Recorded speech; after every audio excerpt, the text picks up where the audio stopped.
What's going on, everybody? It's Wednesday, and Wednesdays mean Q&A day. Now, just for what it's worth, because I've had people ask me, hey, do you have notes? Do you prepare what you're gonna say? Absolutely not. Here's what I do. I go through all the questions that are posted for the week, and then I pick 5 that kind of stick out. Sometimes they stand out because it's somebody that I don't notice has asked a question before. So those questions tend to go to my top of my list because I want to include more questions from more people, involve a wider amount of the community. Then I look at questions that I think might be interesting to the broad audience. And then sometimes they're questions that kind of hit home with me. So I pick the 5 questions and then here I am. So literally there is no preparation. Everything you're watching is just stream of consciousness. It's just kind of, the whole goal of this is not to have a script and have preparation and have notes. It's if we were sitting in a room together, if we ran into each other at a card show and you asked me a question, how would I respond? And the way I would respond would be just right off the cuff, this is kind of my thoughts. So that's what this is. So no preparation, no notes, no looking stuff up. It's just kind of where I'm at and what I think. And to me, it's more fun that way. It's more authentic that way. And that's the goal for this. Now, I'm going to encourage anybody out there who has never asked a question, consider posing a question. I know there are a lot of you out there who watch my videos on this channel and you listen and you watch, but you don't comment. I would encourage you during 2024 is ask a question, make a comment, become more involved, get engaged with others on the channel. Because again, this is a forum for us to interact. I ask questions of you, you ask questions of me, we share ideas. So if you've never asked a question, consider doing that this week simply by in the comments below typing out your question. That's it. Now, 2 things have come up. I've had 2 questions that you guys have asked me regularly over the last couple of weeks. First, hey Greg, you showed us your T206 inspired card. Where can I get one? How can I get one? Well, easy response to that. They're currently being printed. They're literally, I've ordered them, I've sent off the images, and people have said, well, where'd you get them done? I made them. I just went into a couple of, graphic design programs and edited them up and, put some pictures together and layered things together, and that's what I came up with. So no special program where I just plugged in a picture and it did it. I did it.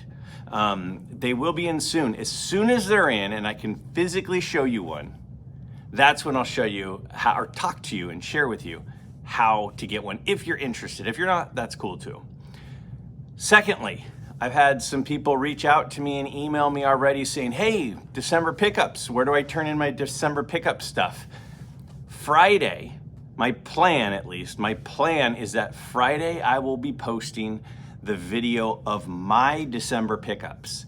In that video, I'm gonna share with you the process if you wanna submit your December pickups for the Midlife Community December pickup video, okay? So bear with me. I'm working on a different method of collecting them to kind of streamline it, and I'm not quite done getting that set up. I hope to by Friday, and so in that video, I will share, hey, this is what you do if you wanna submit your pickup of the month, and we'll talk about that then. All right, but for now, let's look at our first question of this week. What is your prediction for the general direction of the card market in 2024, and how are you positioning for it? Okay, great question.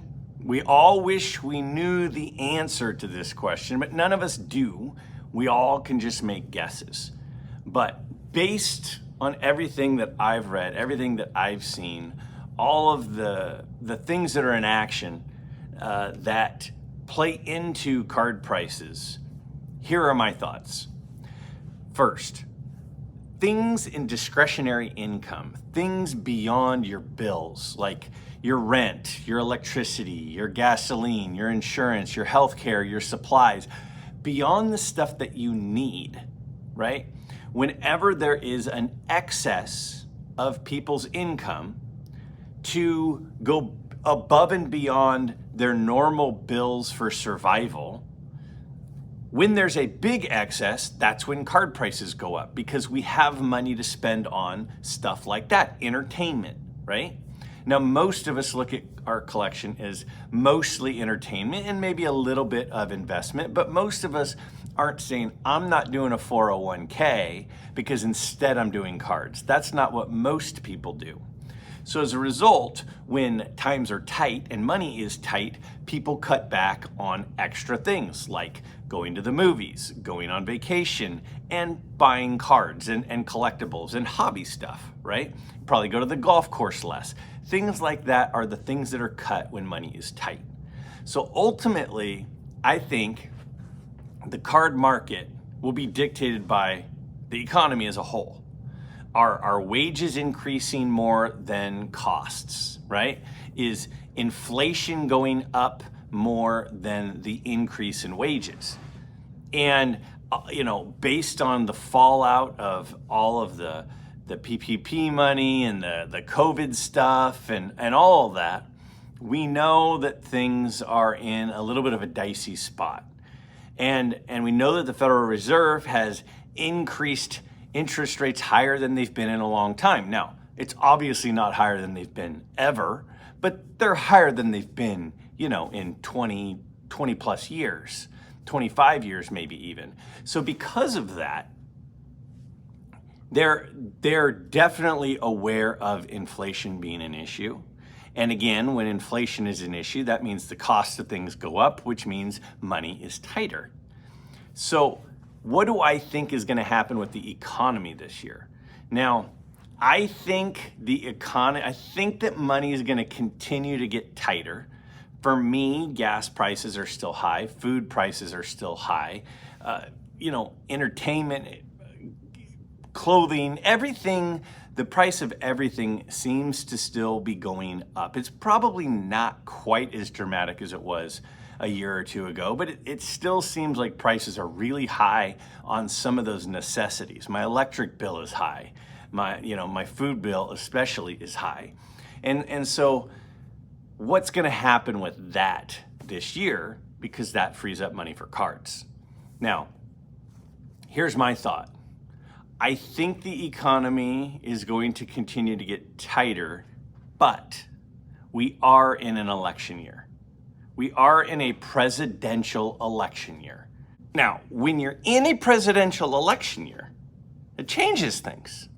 It changes things because it puts a lot of pressure on different components, different aspects, different areas of the government for things to go well, right? I mean, the Federal Reserve, those people don't want to get fired. And if the economy is tanking, then that affects how things are going to go in the election. If the economy is booming, that will affect how things go in the election. I mean, quite frankly, a lot of people vote at the end of the day based on their wallets, based on their pocketbooks. So if the election somewhat hinges on the economy, then we know that a big portion of the government is going to try to ensure that the economy is stable and strong. Does that mean that they can control it? No, they can't control it, but they can do some things that affect it. So as a result, if this wasn't an election year, I would say I think the economy would have a pretty darn rough year. I think it's possible that the year won't be as bad this year because I don't see any major bills passing, any major laws changing. I don't anticipate anything crazy happening because it's an election year and there's so much pressure on some of the divisions of the government to ensure that the economy is strong. So, again, it's a guess, none of us know, but I think the economy will struggle some this year. I think it would have struggled much more had it not been an election year. So, Greg, you're just talking about the economy now. Well, I'm talking about the economy because the card market, I think, is dependent on the economy. It is very dependent on the economy. So, I expect the economy to be a little bit weaker than last year, but not dramatically weaker. So what does that mean for card prices? I think card prices are going to continue to slump a little.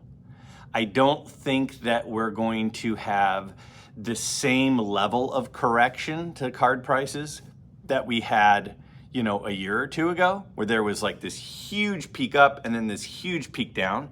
I think that we're leveling off, but I still think prices are probably going to continue to drop some this year. How am I positioning myself for that? I'm not. I don't have, for me, the money that I spend on cards has always been extra money. It's not been money that I'm taking from bills. It's not been money that I'm taking from savings. So quite frankly, it doesn't really affect how much I spend. What it does is it affects how much I can buy. Because if the prices are down, I can buy more with the same amount of money. If anything, I'm planning on buying more this year than less. Because to me, when prices of something are down, that's the time to buy. The time to buy a used car is when other people aren't buying a used car, not when used car prices are really high like they were a couple of years ago.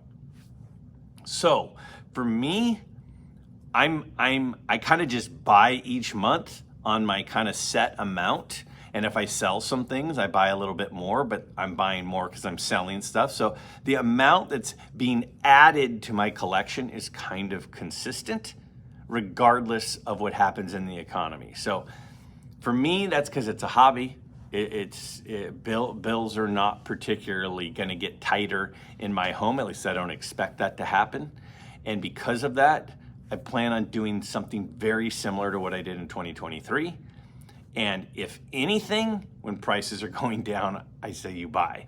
But for a lot of us, we don't have that luxury. So in summary, I think prices will continue to go down some, nothing dramatic. I don't think they'll go up. I don't think they'll go way down. I think they'll continue to fall slowly. And I think that's because the economy will continue to fall slowly. And I'm kind of doing the same thing I've ever done. I just keep buying along the way and hope for the best. But whenever prices are low, that means I get more stuff. So a collector in me is doesn't have a problem with prices dropping at all.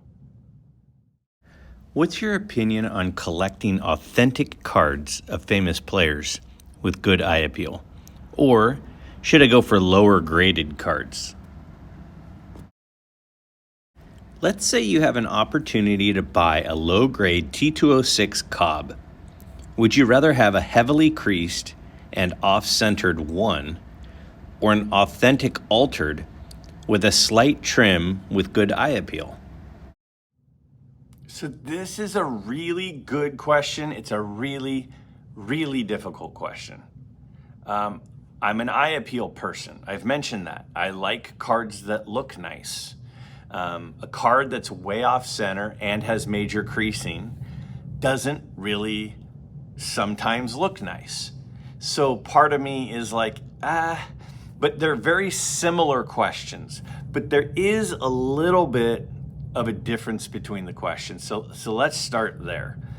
There is definitely a difference between a card that's been deemed authentic and a card that's been deemed altered authentic. For example, if a card that is not determined to be altered, but it does not meet the minimum size requirement. So the way it was cut out of the factory is it was just cut a little bit small. That is much different than a card that came out of the factory normal. And what happened was the price the size was reduced because somebody reduced it, because somebody trimmed it. Those are very, very different things to me. So I'm way more open to a minimum size card, which is declared authentic, and then a card that's altered authentic. So then the question becomes, well, where do you stand on altered authentic cards compared to cards that don't have very good eye appeal? And where I stand at the moment, see, we all have a thing. We all have like the scarlet letter with cards that we just can't handle. Like some people are like, I can't have a card with a crease. Centering is not that important. Creases, I can't have. Some people love corners. Some people love centering and eye appeal. Some people are all about color. Some people don't want a card that has a mark on the back. Some people are okay with a card with a mark on the back. We all have our own set of things that we are and aren't okay with. So the question that you're posing is to me. And to me, I personally really, really struggle with an altered card that was purposefully altered, whether it be color added, whether it be trimmed, whether it be restored. Like that concept to me, and then what does restored mean, a whole nother conversation. To me, I struggle with that. I don't really mind a card that has very rounded corners. That just means it was loved. I'm okay with a card that has some snow on the surface. That means it was looked at and looked through. I don't mind a card in some cases that even have creases, as long as the crease isn't distracting. Because again, that shows a part of the card's history. I've even gotten to the point where a little bit of paper loss, especially on the back of the card, or maybe, a kid wrote initials on the back of the card or something, doesn't bother me that much. But the scarlet letter for me, the death penalty to cards for me, is when I know that part of that card's history is somebody tried to pull one over on somebody else. And that's kind of what happens with an altered card. They cut the corner, or they cut the edge, or they colored in something because they wanted it to appear to be something that it's not. And for me, I don't really mind wear that much. I have cards that are 1s, 1.5s, 2s, and the wear doesn't really bug me. But the thought of somebody in that card's history trying to cheat somebody else by altering the card, that gives me a stomach ache. Does that mean I won't own an altered card? No, it doesn't mean that.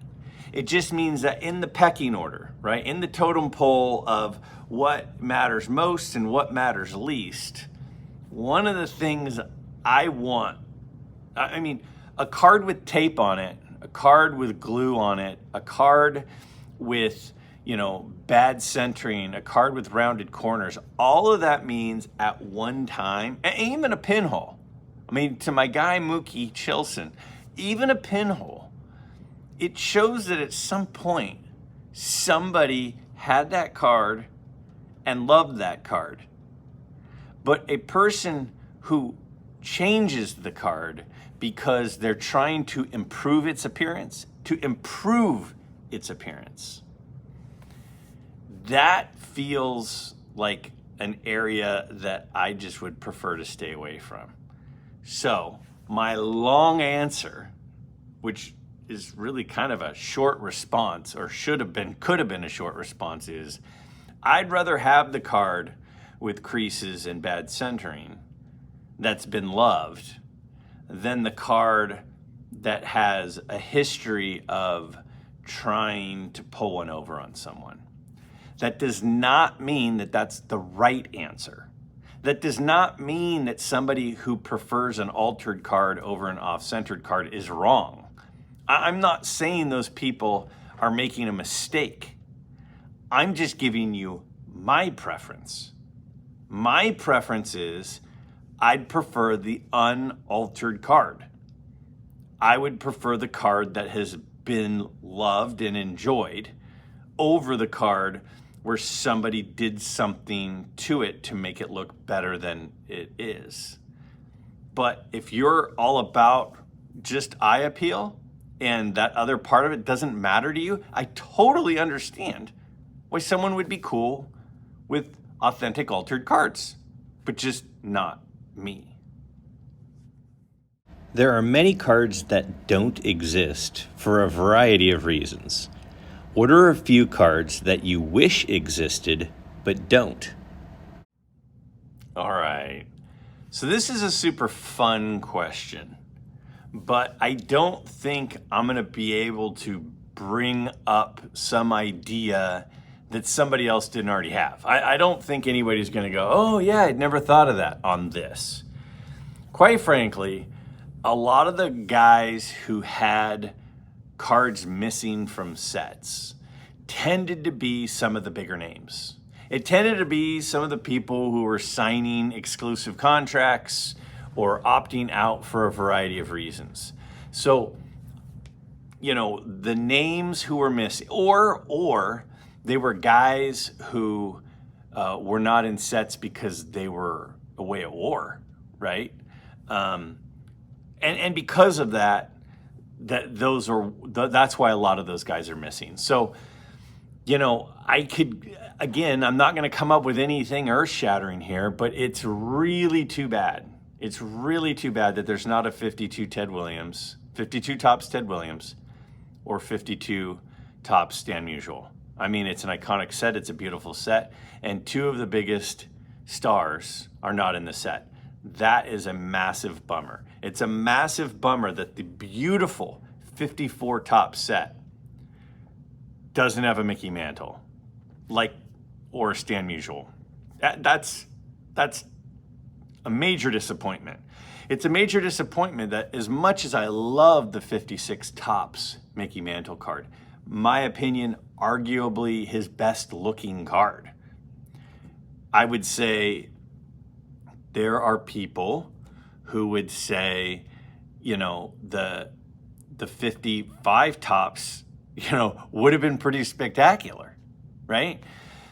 So those are the easy ones. There are a couple others that I don't really get. I mean, we know that there's a 50 or 48 Stan Musial Bowman, but there's not a 1950 or 51 Stan Musial. And the 52 Stan Musial is a gorgeous card. So I love his 48 Bowman and I love his 52 Bowman, but there's not a 50 or a 51. So most of this revolves around Mantle and Musial and a little bit of Ted Williams. And then there are some guys who miss some time because of their service in the military. But those ones right there are the ones that just it seems like a crime that those cards don't exist.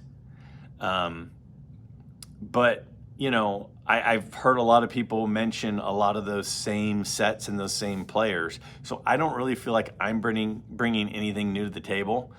But I would love to hear in the comments below, tell me what it is besides the ones I just mentioned.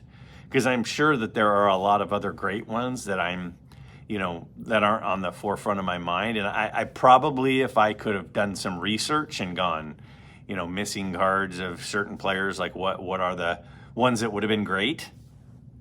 But when I just sit here and look at the camera and read that question, that's what jumps out to me, is the 50 and 51 Musial, the 52 tops Musial and Mantle, the 54 and 55 tops Mantle.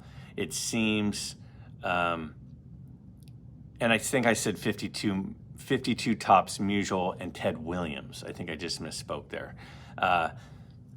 Tell me what else there is out there that would have been pretty awesome, because I'm sure there are some great ones. In grading comics, they list the color of the paper: white, off-white, cream, tan, etc. Why don't you think that topic is more talked about in card grading? So this is a really interesting question, but I think that maybe, well, let's just start here. So I'm not really into comics. I like comics. I don't think I have any comics, but I'm open to having comics. But I do know that, in the grading, the tint and hint and color of the pages is a fairly big deal, which makes sense. The ones that were stored away and worn out in the light and don't have damage from smoke damage and things would be more preserved and more desirable. Makes sense. I wouldn't say that color doesn't matter in cards, though. Most of a card is a picture, yeah, right? I mean, most of the front of a card is a picture or, a painting or whatever the image is. There's not a lot of just like white space. Whereas in a comic, when you look at a comic, and you look at the pages, not the cover, but the pages of the comic, it has a lot of that white space because there's writing. It's like a book, right? It's a comic book. So there's a lot of that space, but there's not a lot of that space on a card. So I think one of the reasons that the white color isn't a big issue is because it's not the focal point of the card like it is a major focal point of a comic book. But the thing about a card is I do think that the vibrance of the color is something that over the last, 5 or 10 years seems to be more important. Like for a long time, it was centering, it was corners, and then I feel like, and when you look at the 4 big categories that most graders do, I mean, the companies that have subgrades, right? It's corners, centering, surface, and edges. So those are obviously the 4. But I would make the argument that surface includes color. Like if a card was out in the sun, like how you go to like a flea market or you go somewhere and you'll see a card case that's been just pounded by the sun for years and the cards in there are like faded and you're like, why did you do that? Like those cards would not get the same grade as a card that has vibrant colors. So I do think it matters. I think the color matters. It's not one of the 4 main categories. I think you could make the argument that there should be more than the 4 main categories, and one of them should be, the clarity, which people seem to like the term registration for that, but the clarity of the picture and then also the vibrance of the color could be arguably the 5th and 6th categories. And I think to a certain extent, those are in the surface portion of the grade. But it's one of the things that when you look at grading and you go, what matters most, it's different for everyone. Some people would see a card that's dulled color and not be interested. And another person would see a card with rounded corners and not be interested, but the color really pops and they're all about that card. So I think it also depends on the age of the card. Like I had mentioned in a recent video, to me, the older the card, the more open I am to a lower condition because just the card's existence is pretty impressive. So if it's got some coloring issues, and also a lot of those pre-war cards, there was a time where like smoking was everywhere and smoke damage was on anything like that. And that's not so much the case at this point.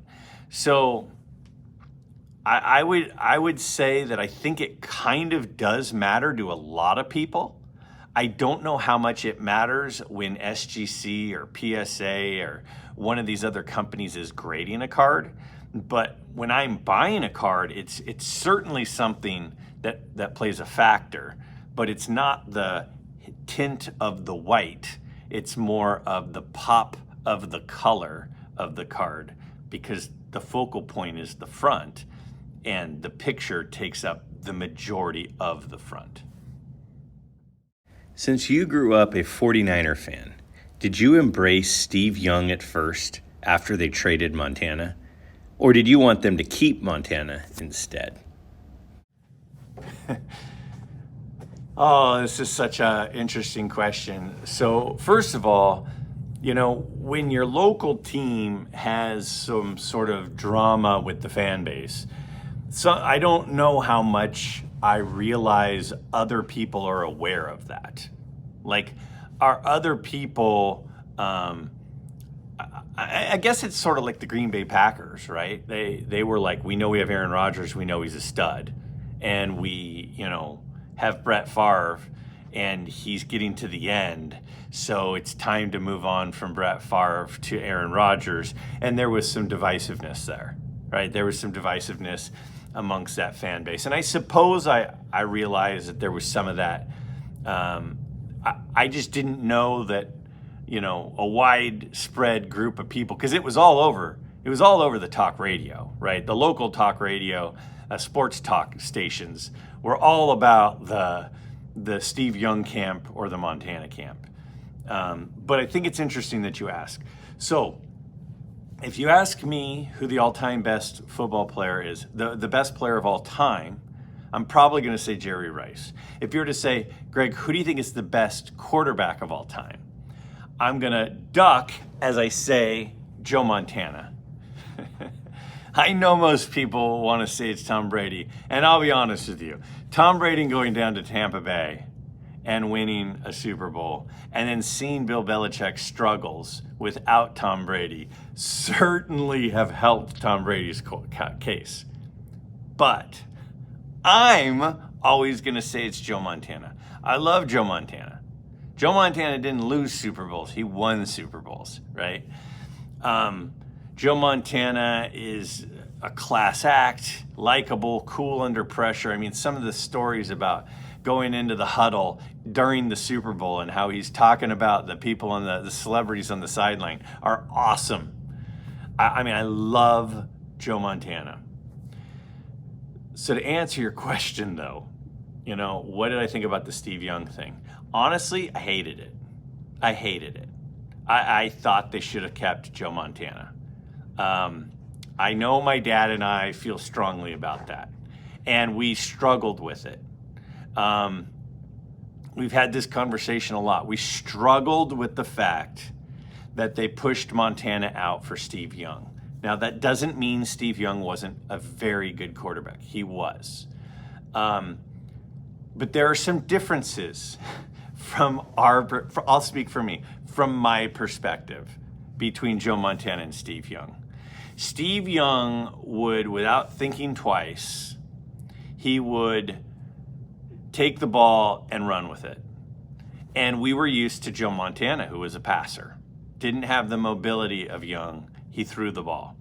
And what Montana did a lot is he got beat up, because what he would do is, instead of taking a sack, he would throw the ball away.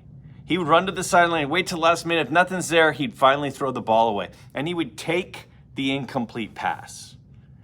And from my perspective, is what it felt like Steve Young would do is it felt like he would protect his completion percentage and his passer rating by not throwing the ball away, when sometimes it's better to throw the ball away, and instead would take a sack or run with it. Now, I was probably too hard on Steve Young because I was so devoted to Joe Montana. Now, don't get me wrong. Steve Young is a great guy. And Steve Young was a really, really good quarterback. And the 49ers had a lot of success with Steve Young. I don't have any negative feelings towards Steve Young. But in my opinion, for sure at the time, Joe Montana was the best quarterback of all time.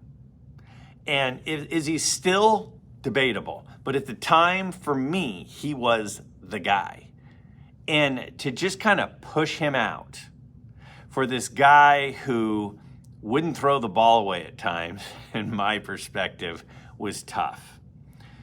So I struggled with it. Montana's my guy. I like Young.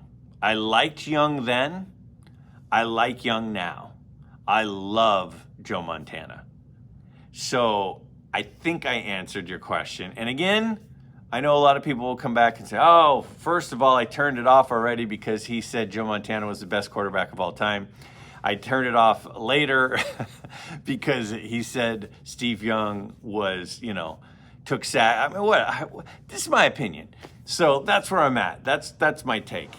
I love Joe Montana. Steve Young was good. It pains me to see any footage of Joe Montana in a Chiefs uniform. Like, it pains me.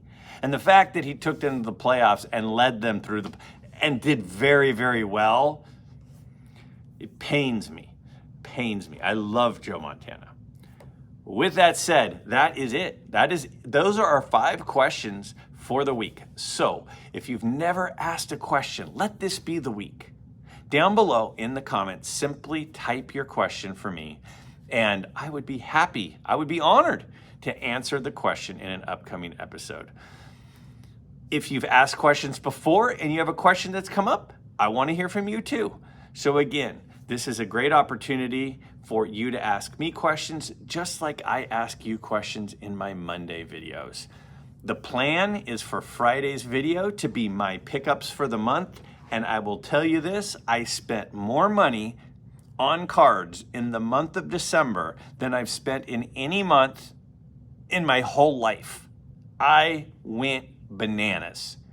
And part of that's because I sold a bunch of stuff. I can't wait to show you, and when I do, I'll show you and share with you how you can submit a card from your pickups in December to be featured in the Midlife Community Pickups video of the month.